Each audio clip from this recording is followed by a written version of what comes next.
فکر کن یه روز صبح بیدار میشی و احساس میکنی مغزت نسبت به دیروز کنتر پاسخ میده. همه چی طبیعی به نظر میاد.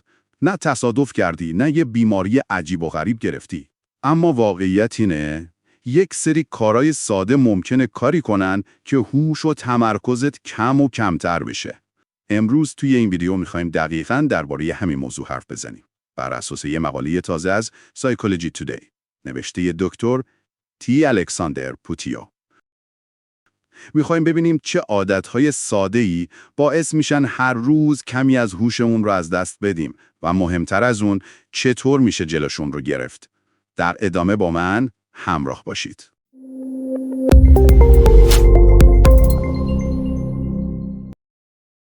آیا واقعاً میشه ما خودمون هر روز بدون اینکه بفهمیم یکم از هوشمون رو هدر بدیم؟ جوابش آره هست و جالبه بدون این موضوع فقط مربوط به کتاب نخوندن یا یاد نگرفتن چیزای جدید نیست. مغز ما خیلی حساس‌تر از چیزیه که فکر میکنیم و تحقیقات علوم اعصاب نشون میده چند عادت ساده میتونن راندمانش رو حسابی بیارن پایین. باور به این که هوش ثابت و تغییر ناپذیره. این بخش ریشه خیلی از رفتارهای روزمره‌مونه و علم روانشناسی سالهاست داره دربارش تحقیق میکنه. خانم کارول دوک، روانشناس دانشگاه استنفورد، سالها روی این موضوع کار کرده و به این نتیجه رسید که ما معمولاً دو جور ذهنیت داریم. ذهنیت ثابت یا fixed mindset که باور داری هوش و استعداد یه چیزی که از تولد همراهت و تغییر زیادی نمیکنه. مثلا میگی من ریاضیم ضعیفه چون ذاتاً بلد نیستم. و ذهنیت رشد یا growth mindset. باور داری که مغز مثل ماهیچه است. هرچی بیشتر تمرینش بدی قوی تر میشه. مثلا میتونی بگی ریاضی برام سخته ولی میتونم با تمرین بهتر بشم. حالا ببینیم اثر ذهنیت ثابت روی مغز و ذهنیت رشد چه تفاوتی با هم دارن. وقتی فکر میکنی هوش تغییر نمیکنه، در عمل دست از تلاش میکشی. چرا؟ چون شکست برات نشونه ناتوان بودن میشه، نه فرصتی برای یادگیری. از طرف دیگه، تحقیقات تصویربرداری مغزی نشون داده آدمایی که ذهنیت رشد دارن، وقتی اشتباه میکنن، مغزشون فعالیت بیشتری در بخش یادگیری نشون میده. یعنی واقعاً مغزشون از اشتباه به عنوان سوخت برای رشد استفاده میکنه. مثال روزمره. فرض کن یه نفر میخواد گیتار یاد بگیره. اگه ذهنیت ثابت داشته باشه، بعد از 2 هفته میگه نه من استعداد موسیقی ندارم و ول میکنه. ولی با ذهنیت رشد همون شکست رو اینطوری میبینه. خب طبیعیه اولش سخت باشه. مغزم تازه داره سیمکشی جدید میسازه. خیلی وقتا باور ذهنیت ثابت هوش از دوران مدرسه توی ذهنمون کاشته میشه. مثلا معلم یا خانواده میگن فلانی باهوشه یا فلانی تنبله. این برچسب یواش یواش باورمون میشه و جلوی رشد رو میگیره. در بزرگسالی هم همین داستان ادامه پیدا میکنه توی کار، رابطه یا یادگیری مهارت جدید. جالبه بدونید یه تحقیق نشون داد فقط آموزش دادن مفهوم ذهنیت رشد به دانشجوها باعث شد معدلشون توی 1 ترم به شکل محسوسی بره بالا. یعنی فقط تغییر باور عملکرد واقعی مغز و یادگیری رو بهتر کرد. باور به اینکه هوش ثابت و تغییر ناپذیره یکی از بزرگترین محدودیت‌های ذهنیه. در حالی که علم ثابت کرده مغز انعطاف پذیره. مسیرهای عصبی جدید میسازه و میتونه رشد کنه. کمخوابی. اینو همه حس کردیم. وقتی شب کم بخوابی، فرداش گیج و خسته‌ای. کمخوابی از اون موضوعاتیه که خیلی‌ها دست کم میگیرن و فکر میکنن یه شب کمتر بخوابم چیزی نمیشه.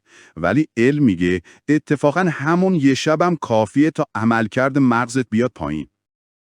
تحقیقات نشون میده فقط 1 شب خواب کمتر از 6 ساعت میتونه قدرت تمرکز و حافظه کاری یا ورکینگ مموری رو 30 تا 40% بیاره پایین. یعنی اگه دانشجو باشی، فرداش توی کلاس نصف مطالبو یادت نمیمونه.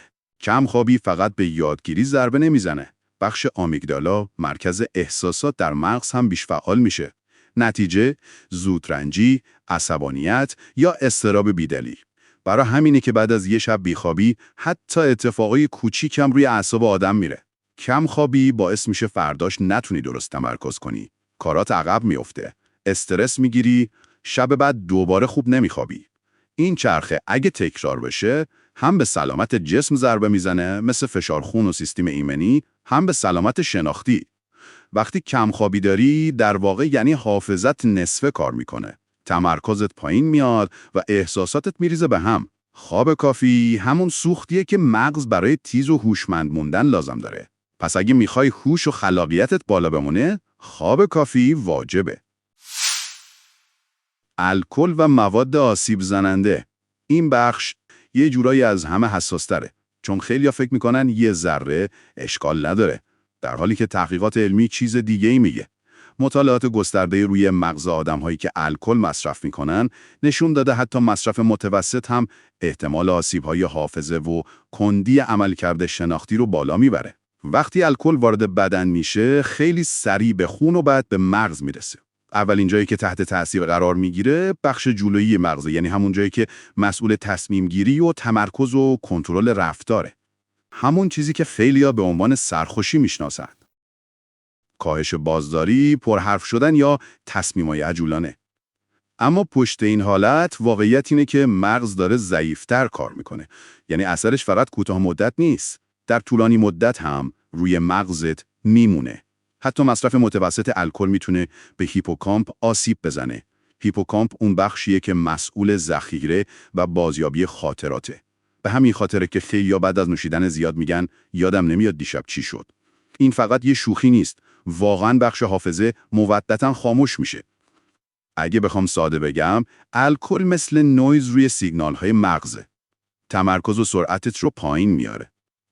مواد دیگه مثل نیکوتین یا مخدرها هم در لحظه ممکنه حس تمرکز بده، اما در واقع باعث وابستگی میشه و به مرور زمان سطح طبیعی دوپامین رو پایین میاره. یعنی برای حس تمرکز دوباره مغز نیاز به دوز بالاتر پیدا میکنه.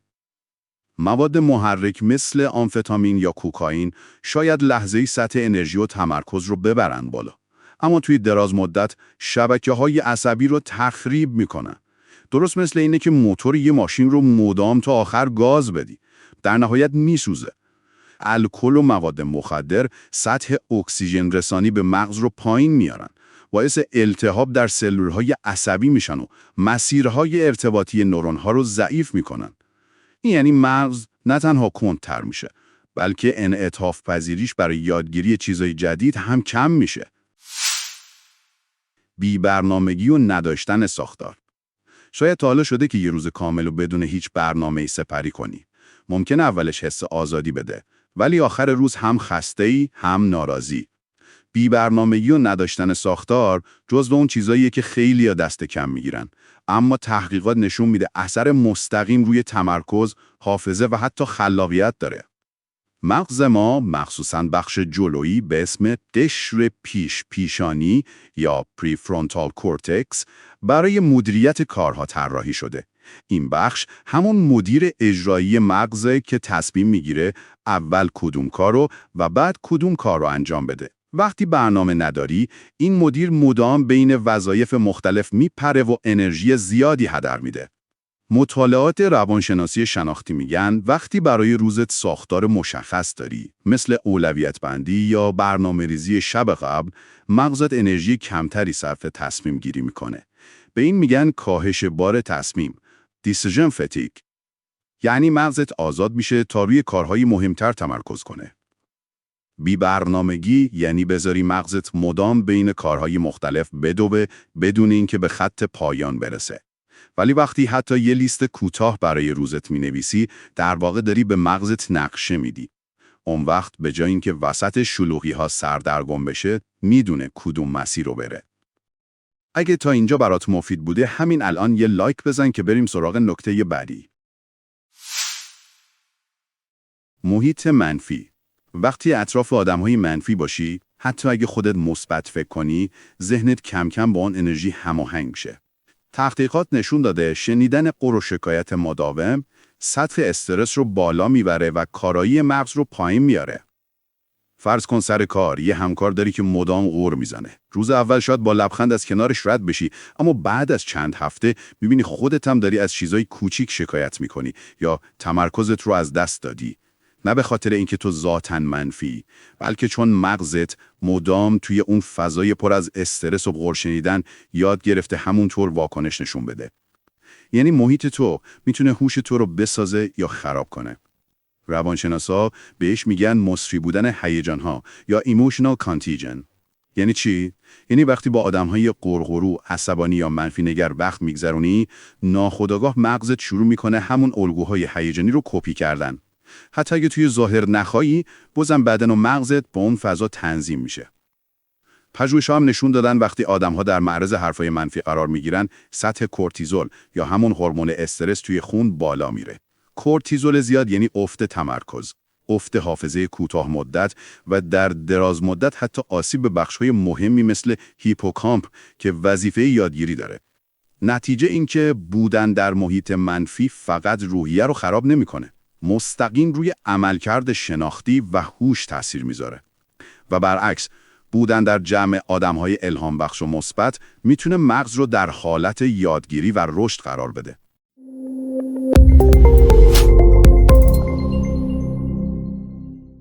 خب، حالا اگه بخوایم جمع‌بندی کنیم، ما با 5 عادت ساده مثل باور به هوش ثابت، کمخوابی، مصرف الکل، بی‌برنامگی و بودن توی محیط منفی، هر روز کمی از هوشمندی خودمون رو کم می‌کنیم. خبر خوب اینه که همه اینها قابل تغییره. کافیه خودآگاه‌تر بشیم. به رشد ذهنی باور داشته باشیم. خواب کافی داشته باشیم. از چیزایی که به مغز آسیب میزنن فاصله بگیریم. روزمون رو با ساختار و هدف پیش ببریم و خودمون رو در محیط‌های مثبت قرار بدیم. هوش و تمرکز مثل یک گیاهه. اگه ازش مراقبت کنی، رشد میکنه. اگه رهاش کنی، کم کم پژمرده میشه. پس دفعه‌ای بعد که حس کردی مغزت کند شده یا تمرکزت پایینه، قبل از اینکه دنبال راه‌های پیچیده بگردی، یه نگاه بنداز به همین عادت‌های ساده. شاید جواب مشکل دقیقاً همینجاست. دوستان، رسیدیم به پایان این ویدیو. اگه این ویدیو براتون مفید بود یا حتی یه نکته کوچیک یاد گرفتین، لطفاً یه لایک بذارین و کانال پادکست تغییر دیدگاه رو سابسکرایب کنین تا هیچ قسمت جدیدی رو از دست ندین. همچنین میتونین این قسمت رو با دوستاتون به اشتراک بذارین. شاید یه نفر دیگه هم به یه انگیزه کوچیک برای تغییر عادت‌هاش نیاز داشته باشه. ممنون که تا آخر با ما بودین و تا اپیزود بعدی مراقب ذهن و هوشتون باشین. خدا نگهدار.